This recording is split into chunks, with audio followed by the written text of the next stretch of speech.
Well, welcome everyone. Hopefully, you're able to dial in and join us. I'm glad that you're here. I'm Jeff Coleman. If you don't know me, I'm an executive and leadership coach with over 3 decades of leadership experience. And as people file into uh, the stream, I'd like to just ask everyone, if you get a chance, if you could just type in where you're dialing in from. I just would be interested to know where folks are joining from. Now, I am going to talk about the CliftonStrengths assessment. So, just to sort of judge where everyone is at, if I could just ask you to put a 1 in the chat if you've ever taken the CliftonStrengths assessment before, and put a 2 in the chat if you have never taken it, but you're actually interested in taking it. Okay, so today is going to look a little bit different than most LinkedIn Lives. This isn't a training session, it's not a presentation, and it's not really a walk through the CliftonStrengths themes. What you're about to watch is a real strengths debrief, the way I actually do it when I work with leaders privately. So instead of taking notes or tracking every insight, I want to invite you to listen directly. In fact, I want to just kind of clue you in a little bit as to how I actually want you to listen. Number one, I want you to listen to what energizes this person. Okay, what would energize this person? What would make them want to use their strengths more? Number two, what friction or overuse shows up? And we'll talk about ways in which using too much of a strength can cause friction or just be a problem. We often call that unregulated. Okay, and also what decisions make this profile easier or harder to use? So what is it about this profile that makes certain things easier and what makes other things harder to do? And by the end, you should have a clear sense of what a professional strengths debrief actually looks like and whether this kind of thinking would be valuable to you as a leader. Okay, so let's get started. I'm going to start by showing you my CliftonStrengths assessment. I see a couple of 2s in there that have never taken it before, and this is what the first page of the full Clifton 34 assessment looks like. It's a 26-page report. I'm going to primarily look at this particular page because I think it gives the most insight. It's the best overview, and so I'm going to zoom in just a little bit so you can see it a little bit clearer. And one of the first things I always ask my clients is, what do you think about the report? And so if you have any thoughts just by looking at this, I'd love to see them in the chat, if you don't mind. But what would you think if this were yours? What would you think about? Also, I would also ask the question, what was surprising about it? Either maybe something that you thought would be higher or something that you thought would be lower. And maybe it was surprising as to where it was positioned. Also, I would ask, what are things that you were not surprised by? Things that you kind of knew that's about where that probably stood. And also, what else did you notice about the report? What did you think of when you saw it?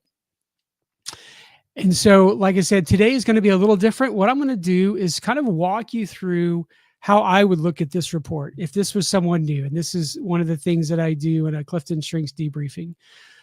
First, I would notice that there's an awful lot of what I'll call orange. That's the influencing domain of CliftonStrengths. And so these are themes which help someone sort of take charge, speak up. Oftentimes you see these in people who really enjoy or like to be leaders. You'll notice on mine, I've got command at 2, competition at 4, self-assurance at 5, significance at 6. So out of my top 6, 4 are influencing themes. You also see that number 11, which is activator, just outside my top 10, is also an influencing theme. So I tend to very much lead by influence. I try, and it's one of the reasons that career in the Army really resonated so well with me.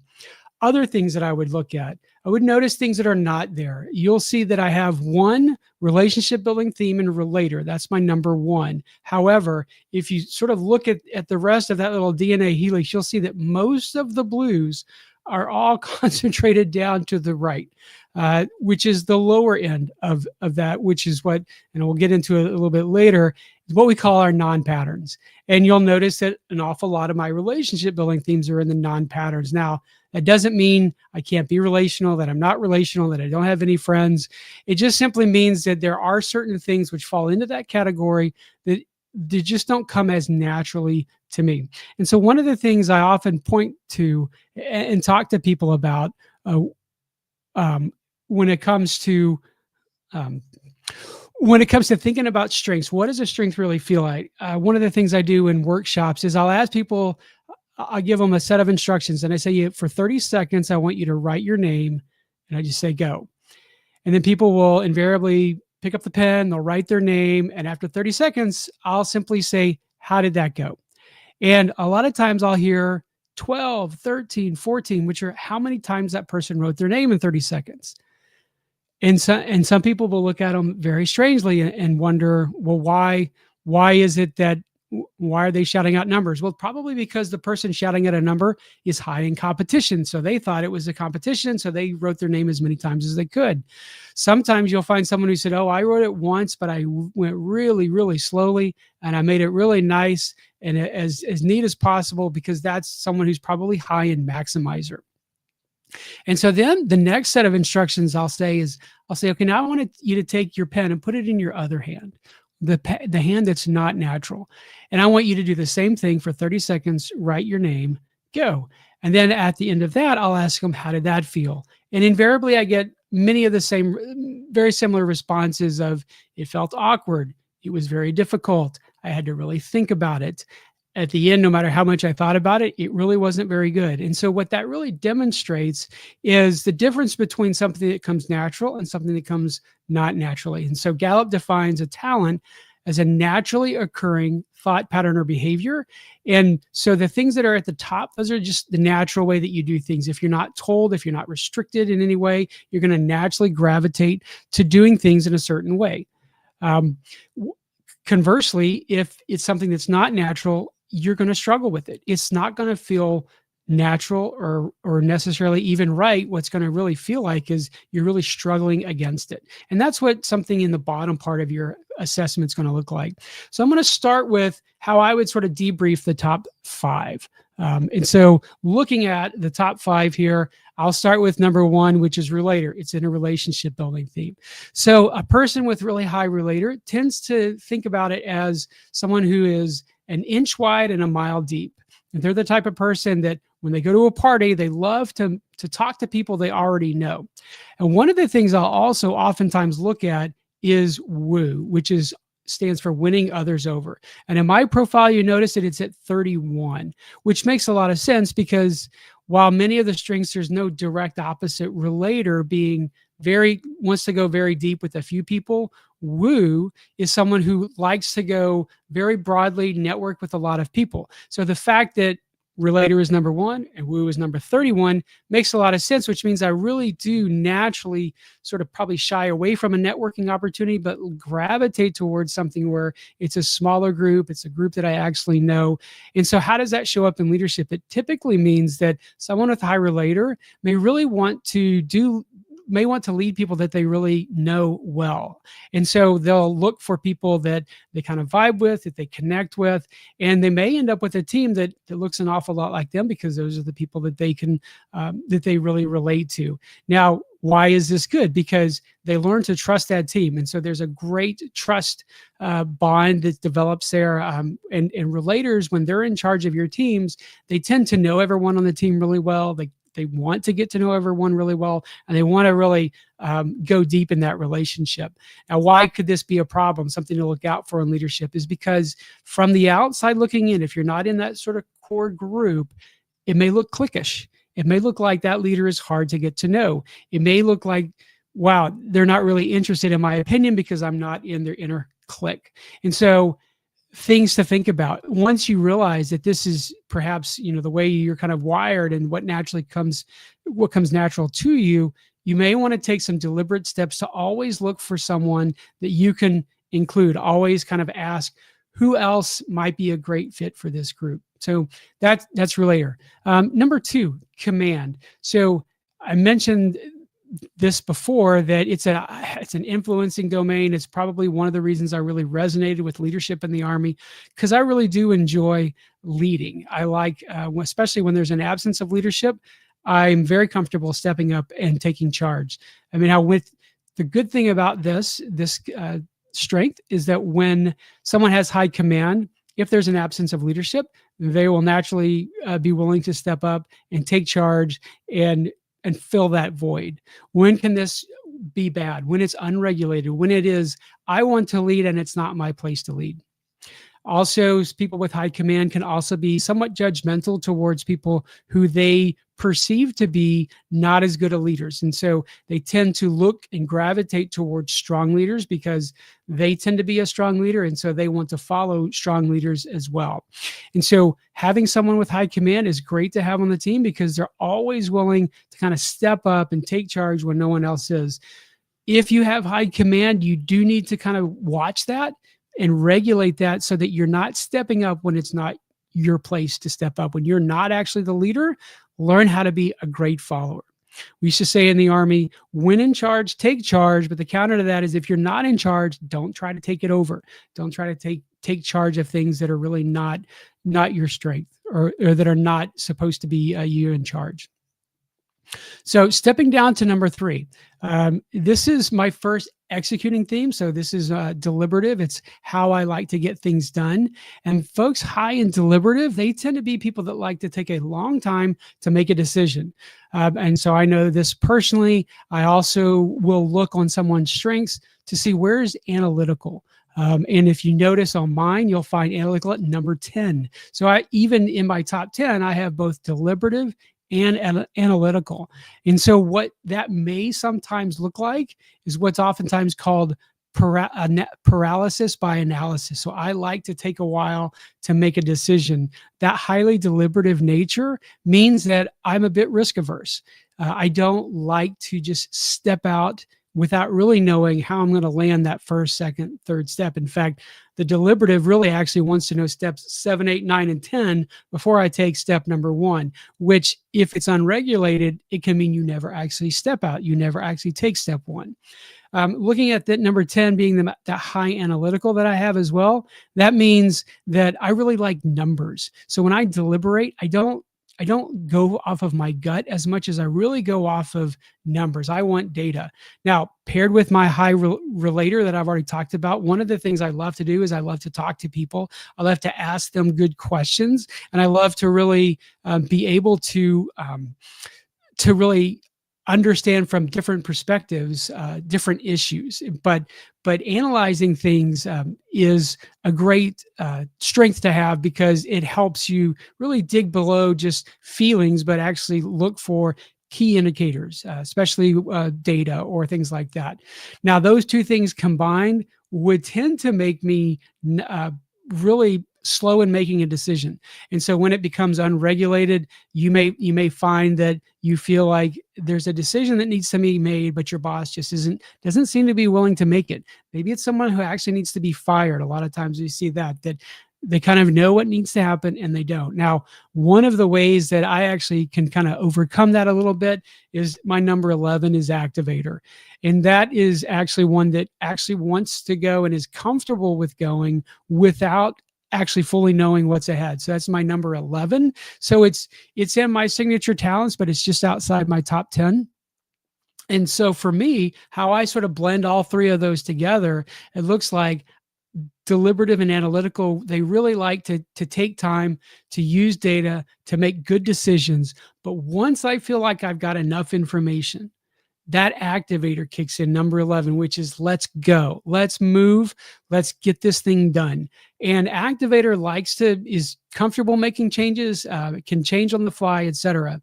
Now I'm going to skip down to also to add one more to this mix, my number 5, which is self-assurance. I'll come back to competition in just a minute. So self-assurance is one that once I make this decision, I've thought about it a long time, I've activated on it, that self-assurance is a talent that helps me maintain that course, even in the midst of trials, even when things don't go as smoothly, because as we used to always say in the Army, no plan survives first contact with the enemy. So you're going to not be able to plan out steps 1 through 100 and get them all perfectly right. That just never happens. But that self-assurance, when you bring that to a team, you bring a bit of confidence, a little bit of stick-to-itiveness or grit or whatever you want to call that, where you're really able to maintain momentum and maintain focus. Now, when that becomes unregulated, what does that look like? It starts to look like stubbornness, a refusal to accept reality. And so it's oftentimes said that someone with high self-assurance, they think they're always right. Now, oftentimes they are right. Their gut tends to be pretty good, but they're not always right. And so how would you approach something like this? Well, just using me as an example, I would say that once I've deliberated, I've used analytical, I've activated, and I'm plowing ahead with self-assurance. If you want to change my mind, you're going to need to kind of reverse engineer that into some data. Like, what you really need to do, what would be most effective to convince someone like me that actually, Jeff, you're not right, you're actually wrong here, is take some data. Go back and help me re-deliberate this decision, because I don't question the decision once I make it. I feel like I've spent the amount of time I need. I make a good decision. But if you can say, well, Jeff, you projected revenue to be here and it's actually down here, and you thought expenses would be here, but expenses are actually up here. Well, now you've changed. It's the dynamic of my decision has now been changed, and I'm okay to go back and kind of re-deliberate that and then readjust. And so that would be a way, if you have someone who seems really stubborn, but maybe they're a data person. I mean, that might really help them to understand, is to go back, what data did you use to make this decision, and help them reorient that decision. Again, what that self-assurance brings to the team is, they don't change on a dime. They're willing to plow through difficulties in order to make things happen. And that can really be a great talent to have on your team. Now, I said I would come back to competition, and I want to go back a little bit to it. It's my number 4. Now, it's also an influencing domain, and competition is really rooted in comparison. So someone high in competition is constantly looking kind of to compare themselves, where they stand. And in fact, if you're a leader and you know that someone on your team has high competition, the best thing that you can do to really motivate them is to let them know where they rack and stack. Hey, by the way, you're the number 2 salesman that we have on our team. That'll super motivate that person to get to number 1, because they want to compete. They want to be the best. And so they'll compete. And if they're on a team, they're going to bring that whole team with them. It's infectious. Just the desire to compete, to be better, and to raise yourself to a higher standard can really energize an entire team. So that's when competition looks really good. When competition becomes unregulated, it can look an awful lot like win at all costs. And that's not winning at all. You don't want to ever sacrifice ethics for anything. And so you would have to be careful with someone who has super high competition, that they don't become unregulated and start winning at all costs. They don't care how they do it or who they hurt. They just want to win. That's destructive, and that needs to not happen. But competition can be something that really can elevate people to the next level. One of the things that I'll admit that where competition sometimes shows up a little unregulated for me is on family game night. And at times, family game night at the Coleman household, not so much fun, because phrases like "it's just a game," "it doesn't really matter," does not resonate so well with someone with really high competition. You can say those all you want, but that doesn't really resonate with someone that's got high competition, because they do want to compete. And sometimes I do have to either distract myself or just continually remind myself that the goal, the thing that we're competing against, is boredom. We want to actually have fun together, do things together, and because of that, that's the competition, not I got to beat this person or I got to beat that person, because otherwise it can really devolve into something that's not really fun for anyone. Now, I want to pause for just a moment moment, because what I'm doing right now is kind of important for the context. So this kind of live debriefing where we slow down, we look at a full 34, we think about leadership decisions, what it looks like on a team, when it looks good, when it looks unregulated. This is work that I normally only do privately. Now, in early 2026, I'm going to open a small 10-person Zoom cohort where leaders can experience this exact process in a live, interactive group setting. I'm not going to go into the details just yet. I just want you to know that it exists, and I'll share how to learn more at the end. But for now, let's get back to the debriefing. And I also want to say that if you have any questions, please go ahead and put those into the chat. I am going to kind of finish the debrief, but if you have a question, something comes up, please go ahead and put it into the chat, and I will try to address the ones that I can at the end of the debriefing. So now I'm going to kind of shift gears here, because I've talked about the top 5 and how I lean into those and how I would help someone who I'm coaching really understand how to use their strengths, or what those strengths might possibly look like.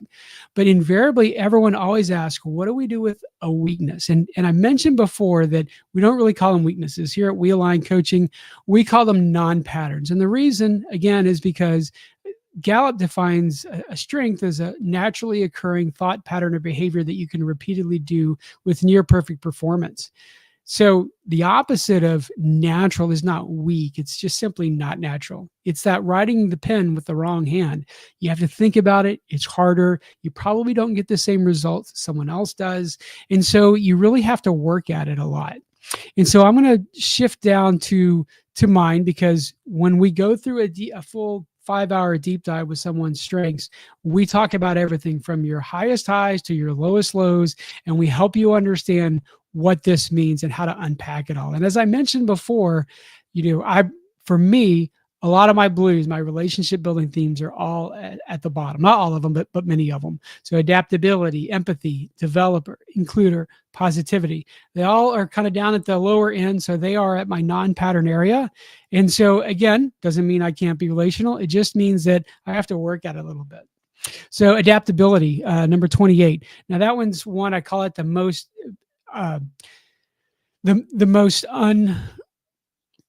misunderstood talent in all of Gallup. And the reason is because if you look up in Webster's, adaptability is just the ability to kind of change on the fly and move.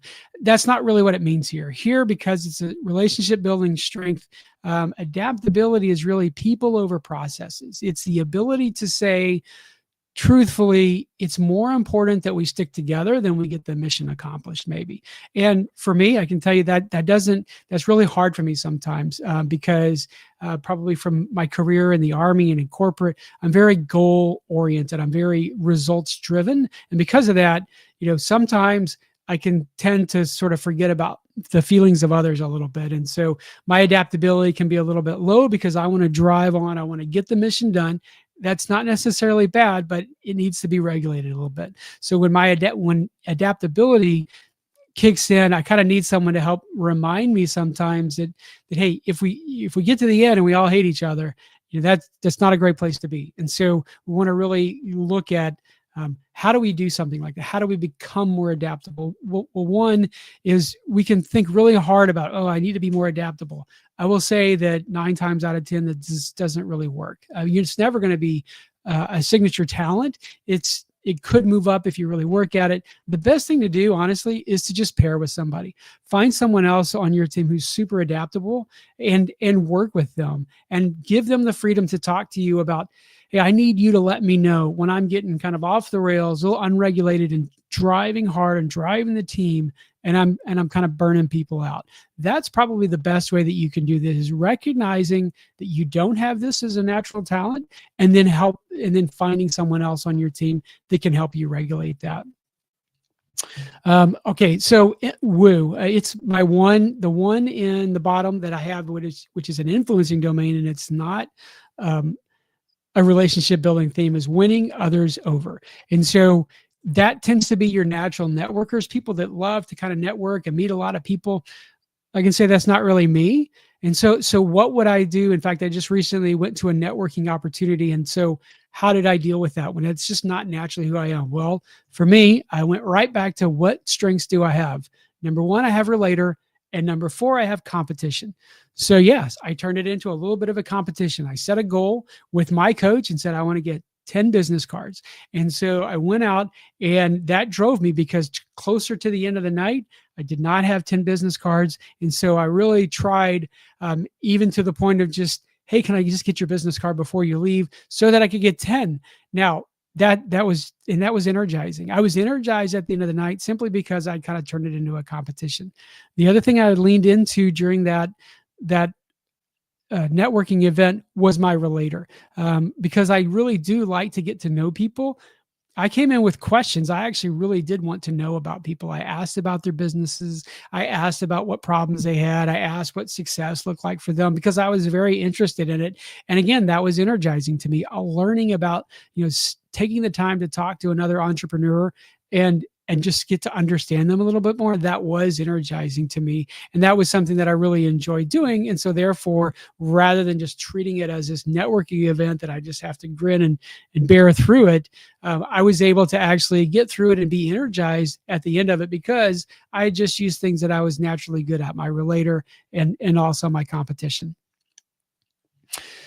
And so I'll also point out, 32, I have a developer and includer. So with those two, developer, it's a trait that really wants to kind of naturally help people. You see someone, you kind of see their potential, and you really are driven and motivated to kind of help them get there. When that can become unregulated, if you have that and you really enjoy doing that, you have to sometimes be careful that you don't want that change more than they do, that you're not driving them to get better and to be more than what they are right now, and they actually don't want to. They're actually happy with where they're at. So you have to be careful about that. Now, because it's developers fairly low with me, one of the things I think that kind of shows up for me is that I kind of expect people on my team to already have the skills and tools that they need in order to have the position that they're at. And so I usually requires a conversation, again, using that relator to get to know them better, to really help me understand what can I do to help develop this person and get them to the next level. I don't necessarily naturally see it, but a lot of times I can just engage them in good conversation, good questions, and then I'll start to understand, oh, here's a way that I can help develop them. Number 33, being includer. And this is one where it is also a little bit opposite of relator, that they always want to be bringing people into the kind of inner circle. They really like to find people that are marginalized or people that are kind of on the outside looking in and bring them in. Now, I enjoy that as well. But I'm not energized by it, and I don't do it naturally. So it's very helpful to have someone on your team to really help you do that. The other thing that it can also sometimes manifest itself as really making sure if you're a high-end includer, you really want to make sure that everyone in the meeting gets a chance to speak. Now, someone who has it really low, like me, would probably say that seems to be a lot of needless complexity.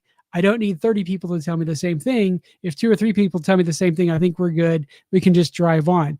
And it doesn't bother me when I haven't heard from everyone. Now, someone high and included, that's gonna probably really bother them. And so again, the best thing to do is not for me to just try to pound it into be more inclusive, be more includer, be more includer. It's to pair with someone. It's to really do two things. Number one, have someone on your team that has high includer, because they're going to naturally say, hey, we haven't heard from Jim. What does Jim have to say? The other thing that to do is to make sure that you know your team. And so oftentimes you'll see maybe someone who's high and deliberative, who they don't talk up a lot. They kind of wait to be asked. And knowing that that's what your team is, you can always say, hey, Joe, you've always got something. You're always kind of thinking out of the box. What do you got for us that we're not thinking about? And that's another great way to just make sure that you've included all the points. And sometimes sometimes there's always that person on your team that you feel like they're always contrarian. No matter what you do or say, they're going to say the opposite. Go ahead and ask them. Draw that out of them, and it helps you, arrive at a better decision. Now, my bottom one, I'll talk just briefly about this because it's kind of the source of jokes, and within my kind of my friendship circle is my low positivity, number 34. And so at times I have been called a curmudgeon or whatever, but my positivity is just not naturally low. So for me, when there's a problem, I don't naturally go, all right, awesome. I'm excited about a new problem to solve. My reaction is probably more like this. Ugh.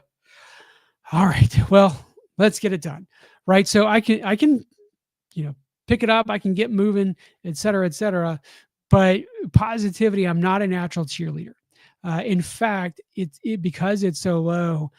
When I encounter, especially early on, before I really understood strengths, when I encountered someone who was naturally positive, I would always kind of feel like they seem a little fake, because to me it was so unnatural to be that positive, that when I ran into someone or I met someone who really was that positive, uh, it was a little off-putting. I would kind of sit there and sort of be judgmental a little bit, and say, I don't, I think you're kind of faking that. And so that's, but I have to realize, and I've coached enough people now, and I've seen people with this high positivity, that I actually really appreciate it. I love it when I'm on a team and I find out someone has high positivity. In fact, usually it's not hard to spot them. They're usually kind of the natural cheerleaders, the people like, oh, you can do it, or hey, that was almost there. You did such a great job. I mean, they're just natural encouragers. Great people to have on your team. Kind of wish I had a little bit higher personally, but I don't. So I have to kind of work with what I have. And so that's how I would pair with positivity. So I've asked for a couple of questions. I don't really see any in the chat. I'm going to pause here just for a few seconds, because I know there's a little bit of delay between getting a comment on LinkedIn and actually seeing the comment show up in my stream, or in the StreamYard stream. So I'm not seeing any questions. So, all right, I'm going to go ahead and sort of wrap this up. But before I do, a couple of things just to think about. So kind of a 30, 60, 90-day leadership plan. So first 30 days, I would say, what do you do with all this, right? The first 30 days, I would say, take the assessment, read it, kind of digest it, ask other people to read it and say, me, how well do you feel like this resonates? How well do you think this describes me? Another thing you can do, which may be a little uncomfortable, is you can look at evaluations that you've gotten. Sometimes, especially ones which have some negative or some areas to improve, then if you've got areas to improve, and it resonates with, those are sort of lower areas within your CliftonStrengths, you're probably looking at a non-pattern there, and probably something that it's kind of got unregulated enough that it came out and that people made a comment about it. So kind of number one, really getting to understand an awareness of it, and kind of once you kind of got awareness of that, then applying it. And really, it takes a good 60 days to 90 days to really apply this, to really start with your top 5. How am I using these top 5? And what can I do to really do more of them? Because that's where you're going to get excellence. And also, you might look at your bottom 4 or 5 and say, well, when do I have to do that on my job? Because those are going to be the times when you're most drained. And is there some way that I can kind of hand those off to someone else? Can I partner with someone who's really good at it? Can I just not do it? Or do I have to, is it something that I actually have to do? In which case, then I would look for, how do you apply a different strength? Just like I used competition and relator instead of trying to just overcome woo, I just redid the networking task in a way that really allowed me to do it in a way that energized me. And after about 90 days, you really start to realize you're actually incorporating this into just how you flow, what your vocabulary is. You'll start to kind of recognize in other people what their strengths are, especially strengths that you don't have. You'll recognize those. You may even be able to appreciate them a little bit more, just like with me and appreciating positivity. And you also may find just creative ways in which to apply your strengths. And so I got one question that says, if I have a team of 5 people, where do we start? Honestly, I feel like the best place to always start is get everybody to take their assessment. And Gallup will tell you that if you just take it and read the results, you get a 6% bump in productivity. But beyond that, I feel like, the slow way to do it, you can listen to 5 or 6 seasons of podcasts from Gallup. You can read tons of articles, and you can go through videos. You can do a ton of research. I've done all this. I've been doing it for a good 5+ years, sort of on my strengths journey. But if you want to save time, hire a coach. That's probably the best thing that you can do, is hire a coach to help you not just look at your strengths, especially if you're the leader. A good coach will help coach you through your strengths, but will also help you understand the rest of your team strengths. So each assessment costs about $60. I wish I was an affiliate of Gallup. I'm not. No one actually is. They don't do that. So no one except Gallup makes money off of it. But it's the best assessment you can get. So if you've got a team of almost any size, I would say get everyone to take the assessment, and then get a coach, get someone to help you really see the results. Okay. So I mentioned earlier that I'm running an exclusive 10-person live Zoom cohort. And if what you've kind of heard today has kind of resonated, you've seen me do a debriefing, and you've kind of thought to yourself that I'd like to do a little bit more, that I'd like to kind of hear my strengths debriefs, I'd like to do that, then I'm running this exclusive 10-person Zoom cohort. It's going to look almost exactly like what you saw today, except it's going to be interactive. It's going to be real strengths debriefing, real leadership decisions, and real-time coaching for 10 people. Now, because of the depth of the work, participation in this is going to require that you send me your Clifton 34. Now, confidentiality applies, so I'll never share your results with your name attached to them to anyone else. But within that group, we will talk about strengths, especially ones that everyone has in common. But you'll not be identified as you in this particular strength pattern. I don't do that. I keep everyone's confidentiality. Now, who is this really for? It's for leaders who want to think more clearly, not just get encouraged. And if that's you, I'll post the application link in the comments after the wrap up. And now take a look, and if it feels like a fit, I'd love to have your application. If not, if you feel like this is not a fit, you're still welcome. Still appreciate you watching the live and the replay. Stay connected here. And I present a lot of strengths material, a lot of coaching material. So hopefully you'll learn something from that as well. And before I wrap up, I see one other question. Do you recommend a diversity of strengths on your executive team, or is that part of the assessment process? So that's a great question. Gallup kind of says you really shouldn't use strengths as a hiring process. And the reason is really because just because I don't have a strength doesn't mean I can't operate in a certain area.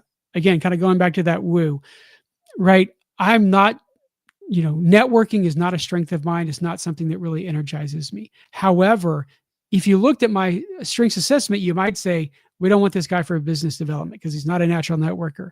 However, I explained, I use my relator, I use my competition. I was energized. I actually, hit the mark that I wanted to hit on my on the business cards. And so I would really say that rather than trying to hire and fire based on a mix of strengths, I would say the best thing to do is figure out what everyone has. And then one of the things that we oftentimes do in some of our team coaching is we'll go through like an energy grid. And what we do is we'll line up like the 15 most common tasks that you do, how well you do them, and how energized or drained you are at the end of them. And then oftentimes we can get tremendously improved performance simply by rearranging those, because let's say you have a report, it just drains the life out of you because it's all numbers and analytics and you don't like that kind of thing. And you got someone over here who, man, they love that stuff. They love reading it when you send it. They would actually love to write it for you if you just let them. And then we just do a little task swapping, right? And then sometimes it's that easy. And then all of a sudden we call that alignment. We start aligning people with their strengths, where the work that they do aligns with the things that they're really good at, the things that really energizes them. And then when that happens, people, they want to go to work. In fact, Gallup says that once you're aligned with your strengths on a team, teams report 6 times more engagement. They're over 60% improvement in performance. And And people really seem to enjoy actually going to work, and it's all because you've aligned their work to something that they actually do, that they're actually energized by. So I hope that helps. If you have any other questions, please post them in the comments below, or you can always send me a DM. I'd love to connect with you. So hope this was helpful. Hope you enjoyed it. Have a happy holidays and a great new year. I'll see you back on some lives and hopefully on a Zoom call in 2026. Thanks a lot. Bye-bye.